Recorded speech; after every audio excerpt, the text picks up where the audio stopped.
Respected Professor Kapil Kapoor, fellow panelist Shri Raj Librahanji, and members of the audience, brothers and sisters.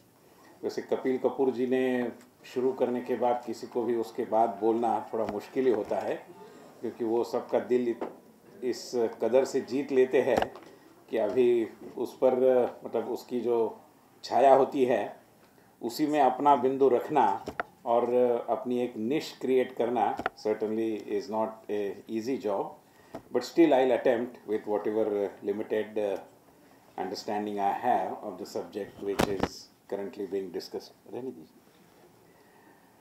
I'm happy that the subject of good governance has been selected here for discussion by the Shyama Prasad Mukherjee Foundation. Basically, good governance,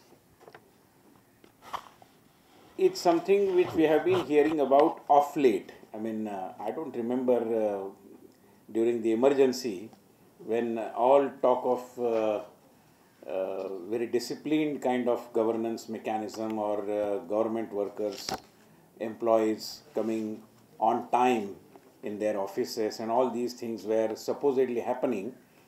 Whether Mrs. Gandhi or rulers at that point of time ever referred to that emergency has brought what now we can call as good governance at that point of time. Because that particular terminology was perhaps not in fashion. It was a coinage which we perhaps invented much later. And therefore I believe good governance, I am afraid, although is a very lofty concept, may end up as a cliched kind of term unless we look into the issues which help us bring about good governance or which become kind of an impediments in our path of good governance. To take you a little back, I am sure all of you are aware, but the term good governance was perhaps first used sometime in 1989 in a World Bank publication. And later on, the United Nations High Commissioner for Human Rights worked on that and identified certain key attributes to the term of good governance, and they were like transparency, responsibility, accountability, participation, responsiveness to the need of the people, and things like that. Now, if I look at the evolution of these terms, as a student of democracy, I would say that at every point of time, with greater realization of the limitations of perhaps democracy, if I may say so, which Professor Kapil Kapoor very rightly described as a excessively romanticized concept, democracy. And perhaps whatever I am suggesting here provides further evidence of the fact that it has been unnecessarily greatly romanticized, while the concept need to be worked upon with greater rigor at the grassroots level, at the operational level, but it was more romanticized and therefore it has become kind of a holy cow. Nobody can now say anything against democracy or anything against today, for example, good governance as well. Why am I saying so? Basically because, as all of us are aware, that any student of democracy comes across what they call as waves of democracy. And the third wave of democracy, as what they call, was sometime in the 80s, but the second wave was sometime in the 40s, I mean the decade between 1940 and 1950, when colonies were vanishing one after the other, and whatever the new nations that they were emerging on the map of the world, there used to be a discussion whether this particular country is eligible to get a democratic rule or eligible to get freedom, whether they can sustain. And one is very well aware of what Winston Churchill, for example, had said about India attaining freedom, and he was dead against that, and he was wondering whether we really can sustain. That apart, that time this discussion used to be there. It was pretty much in the discussion that whether a particular country is eligible for democracy, eligible for self-rule and things like that. Today, after 1980, I think no more we find this kind of a discussion. For example, very recently a new country was carved out of Indonesia, and that was East Timor. And nobody did discuss, there was no kind of debate about whether East Timor could be a democracy or should it be governed in a different way. Because it was realized that democracy is perhaps the only way, although with all its limitations, but it is one of the best available options, and therefore democracy was taken for granted, kind of. So that is the understanding about the concept of democracy and the acceptability of democracy as well. But having realized somewhere, I believe in the 1970s, having realized the limitations of democracy, because the consideration perhaps was that when people are ruling themselves, people are the rule of the people. I mean, Jayaprakash Narayan ji ने उस समय कहा था कि जो जनता है उसी के साथ पूरा और सत्ता रहेगी और हक रहेगा. मतलब जब इमरजेंसी के बाद जब तानाशाही के विरोध में पूरे देश में संघर्ष हुआ तो राज जनता का, यहाँ पर दिल्ली के रास्तों पर जब बड़ा मोर्चा निकला तो नारा था कि सिंहासन खाली करो, जनता आई है, मतलब जनता रूल करेगी. तो जब जनता राज करती है तब तो वो अच्छा ही राज होगा, क्योंकि जनता के नुमाइंदे ही राज करते हैं, तो वो जनता का राज है, तो डेमोक्रेसी आई तो गुड गवर्नेंस तो आना ही आना है. I mean, that was kind of a understanding, but later on there was realization कि डेमोक्रेसी आने से एकदम से गुड गवर्नेंस आया ही ऐसा मानना बड़े भोलेपन का होगा. It is not very proper to consider that every democracy is capable of bringing in good governance. उसी दरम्यान फिर या उसके पहले भी वैसे तो मतलब जो जितनी सारी क्लीशे टर्म्स का हम जो उपयोग करते रहे उसमें ये वेलफेयर स्टेट वाली भी एक बात आ गई कि लोक कल्याण करने वाला राज्य, कल्याणकारी राज्य. उससे भी लगा कि शायद कल्याण हो भी जाएगा, मगर कल्याणकारी राज्य ने किया नहीं. लोक राज्य में लोगों का कल्याण हुआ, ये भी हुआ नहीं. और फिर उसके बाद एक नई टर्मिनोलॉजी आई कि भैया गुड गवर्नेंस, क्योंकि केवल जनतंत्र पर्याप्त नहीं है, लेट अस टॉक अबाउट सुशासन.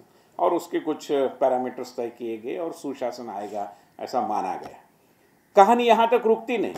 उसके बाद स्पेशली इन मिड 70s हमने देखा कि विश्व वैश्विक धरातल पर कहीं ये एक एनजीओ नाम के प्राणी का उदय हुआ, non government organisation, perhaps with the realization that government cannot deliver everything and therefore find out something which is non government, and therefore NGO का टर्मिनोलॉजी आ गई. और आज जैसे हम देखते हैं कि in every other country 70% of the welfare schemes are made operational via the voluntary sector or the NGO sector.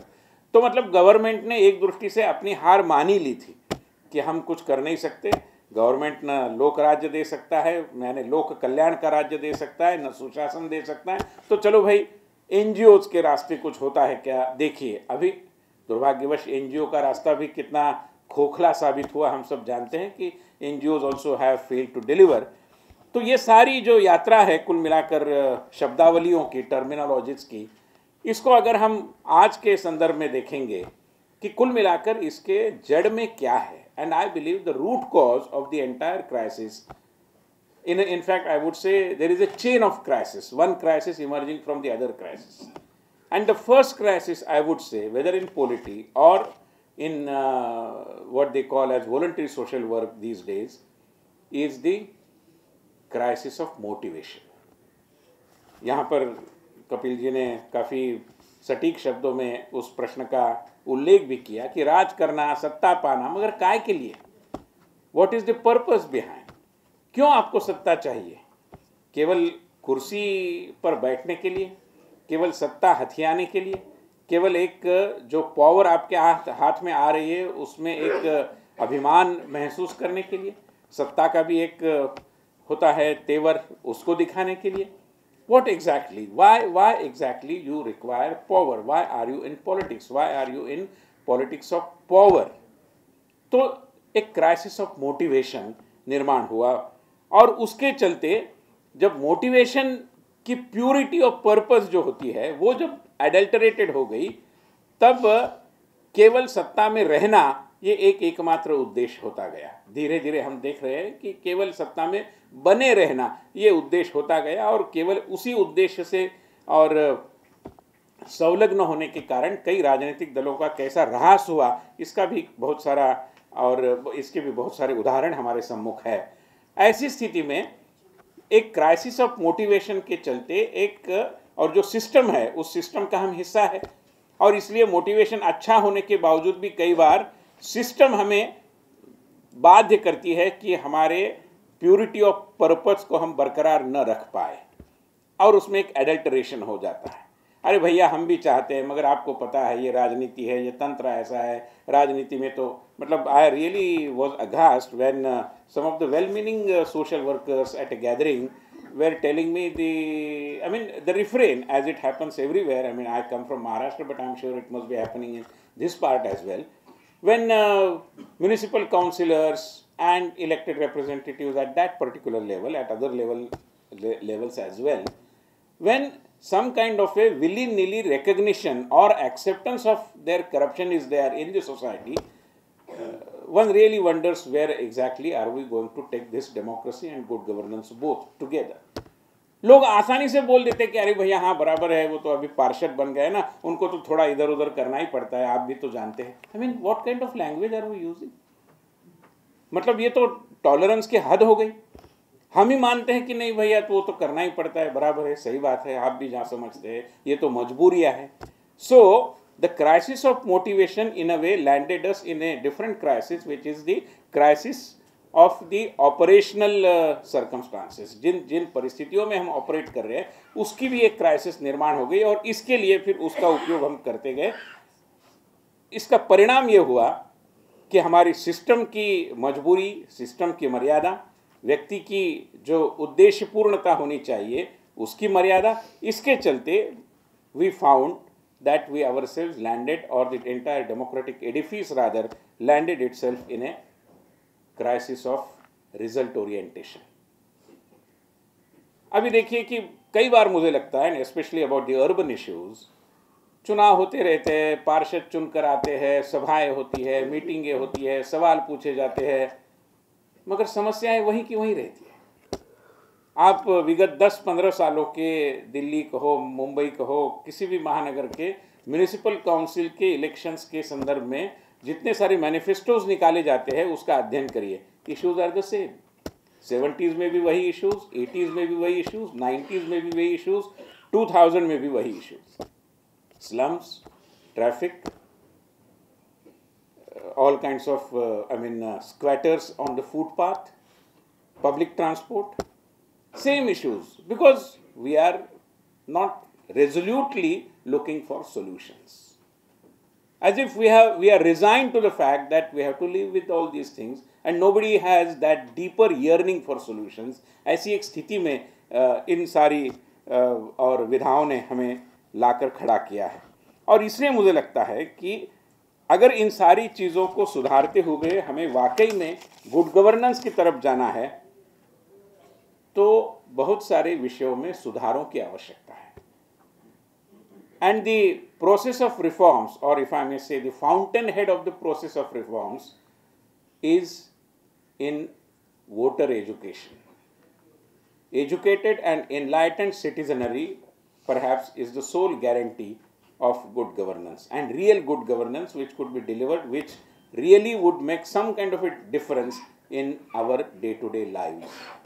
अगर ये नहीं होता तो जनतंत्र के प्रति लोगों की जो आस्था है ना, उस आस्था को चोट आने का काम शुरू ही हुआ है, उसको और गंभीर चोटें आती जाएगी।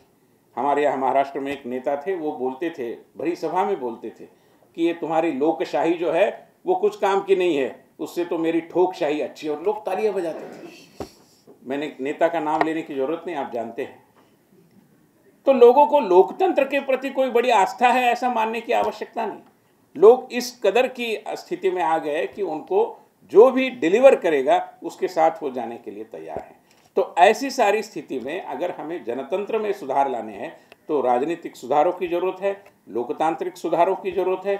जिस पद्धतियों से हम अपने जनप्रतिनिधि गृहों को चलाते हैं, चाहे ग्राम पंचायत हो, चाहे जिला पंचायत हो, चाहे म्यूनिसिपल कॉरपोरेशन हो, चाहे हमारी विधानसभा, लोकसभा या राज्यसभा हो, उसमें भी आमूलचूल परिवर्तन की उन्हीं तरीकों से हम चला रहे जो जनतंत्र, ये जो स्वाधीनता के पहले और ब्रिटिशों ने जिस पद्धति से अपना हाउस ऑफ लॉर्ड्स और हाउस ऑफ कॉमन्स चलाया, उसी की नकल हम करा रहे। क्या इसके ऊपर कोई पुनरावलोकन की आवश्यकता नहीं है? Can't we revisit the very mechanism of people's representation? And how do we really give voice to the concerns of the people in the houses of representatives? Should we not have a relook at the entire mechanism? Unfortunately, ये सारा हो नहीं पाता क्योंकि हमारा जनतंत्र लोकानुरंजनवाद की एक दृष्टि से उसकी कैद में बंदीवान हो गया है, एक बंदीशाला हो गई है. Populism is something which is preventing all kinds of reforms. क्योंकि कोई साहस नहीं जुटा पाता कि जनता और जनता का जो एक रुख होता है उसके विरोध में जाके जनता के हित की जो बात है उसको मैं करूं, उसके लिए जो साहस होना होता है वो बहुत कम दिखाई देता है. अगर वो साहस जनप्रतिनिधि में और हमारी जनतांत्रिक व्यवस्था में निर्माण हो तो मैं मानता हूं कि हम जनतंत्र को लोकानुरंजनवाद की चंगुल से बाहर निकाल पाएंगे, तब जाकर के सुशासन का रास्ता कुछ प्रशस्त हो पाएगा. अंत में इसी बिंदु को थोड़ा सा दोहराते हुए I am tempted to share with you a quote by Edmund Burke. I am sure you are aware of the great philosopher politician of the 18th century, who in a campaign of his own election in 1774 had very succinctly commented, and I quote, "Your representative owes you not his industry only, but his judgment, and he betrays you instead of serving you if he sacrifices it to your opinion."